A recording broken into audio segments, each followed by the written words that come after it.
Tirupati national సంస్కృత యూనివర్సిటీలో దారుణమైన ఘటన చోటు చేసుకుంది. ఫస్ట్ ఇయర్ విద్యార్థిని assistant professor doctor Lakshman Kumar లైంగికంగా వేధించి లోబర్చుకొని గర్భిణిని చేసిన ఘటన వెలుగులోకి వచ్చింది. దానికి తోడు assistant professor doctor Lakshman Kumar ఆ విద్యార్థినితో ఏకాంతంగా గడిపిన దృశ్యాలను ఫోన్లో చిత్రీకరించిన మరో ప్రొఫెసర్ ఆ దృశ్యాలను చూపించి బెదిరించి విద్యార్థినిని లైంగిక వేధింపులకు గురి చేస్తున్నట్లు తెలుస్తుంది. ఈ ఘటనపై జాతీయ సంస్కృత విశ్వవిద్యాలయం వైస్ ఛాన్సలర్ విద్యార్థిని ఫిర్యాదు చేయగా కీచక ప్రొఫెసర్ లక్ష్మణ్ కుమార్ ను సస్పెండ్ చేస్తూ ఆదేశాలు జారీ చేశారు.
పుణ్యక్షేత్రమైన తిరుపతిలో నేషనల్ సంస్కృత యూనివర్సిటీ వద్ద దళిత విద్యార్థికి అన్యాయం జరిగి లైంగికంగా ఇబ్బంది పెట్టిన ప్రొఫెసర్ లక్ష్మణ్ కుమార్ ని వెంటనే సస్పెండ్ చేసేది కాదు, ఆయన్ని ఉద్యోగంలో నుంచి కూడా తొలగించాలనేది కూడా ఎన్ఎస్ఏ నుంచి డిమాండ్ చేస్తున్నాం.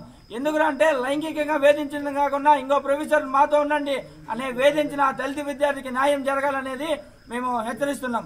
న్యాయంగానే జరగకపోతే ఏడీ బిల్డింగ్ ముట్టడిస్తామనేది కూడా ఈ సందర్భంగా హెచ్చరిస్తున్నాం. నా పేరు శివబాలాజీ, ఎన్ఎస్యు తిరుపతి జిల్లా అధ్యక్షుడు. ఇక ఇదే విషయంపై మరింత సమాచారం అందించడానికి మా ప్రతినిధి రవివర్మ ఫోన్లో అందుబాటులో ఉన్నారు. రవివర్మ, చెప్పండి. తిరుపతిలోని నేషనల్ సంస్కృత యూనివర్సిటీలో దారుణం చోటు చేసుకుంది. ముఖ్యంగా కీచక ప్రొఫెసర్ ఉదాహరణ ఇచ్చాడు. విద్యార్థుల పట్ల లైంగికంగా వేధించడమే కాకుండా తనకు అనుకూలంగా ఉన్న తన మాట వినే విద్యార్థులను లోపరుచుకుని గర్భవతిని చేసిన ఘటన ఆలస్యంగా వెలుగులోకి వచ్చింది.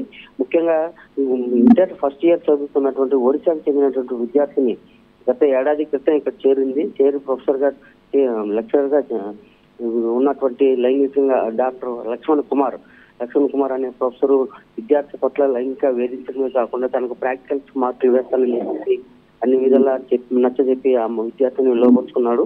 అయితే ఏకాంతంగా ఉన్నప్పుడు మరో ప్రొఫెసర్ వారి ఏకాంత దృశ్యాలను మొబైల్లో చిత్రీకరించి ఇద్దరు కూడా వేధించే ప్రయత్నం చేశారు. అయితే ఏడాది తర్వాత ఆ విద్యార్థిని గర్భవతి కావడంతో తల్లిదండ్రులకు ఫిర్యాదు చేసి తల్లిదండ్రులు ఆ విద్యార్థిని ఒడిశాకు తీసుకెళ్లిపోయారు. అయితే జరిగిన ఉదంతాన్నింటినీ కూడా ఇన్ఛార్జ్ వీసీ కృష్ణమూర్తికి ఫిర్యాదు చేశారు. అయితే కృష్ణమూర్తి ఇవాళ తిరుపతి వెస్ట్ పోలీస్ స్టేషన్ అయితే ఫిర్యాదు చేశారు.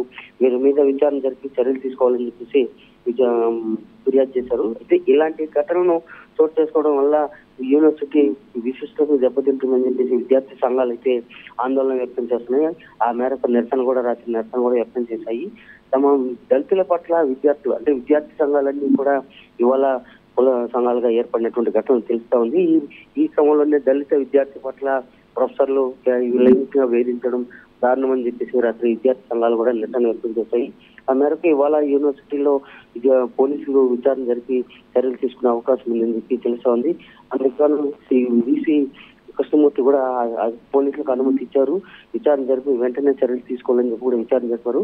ప్రస్తుతానికి లక్ష్మణ్ కుమార్ అయితే యూనివర్సిటీ నుంచి సస్పెండ్ చేశామని చెప్పి కూడా వీసీ పేర్కొంటున్నారు. Right, thank you Ravi Varma.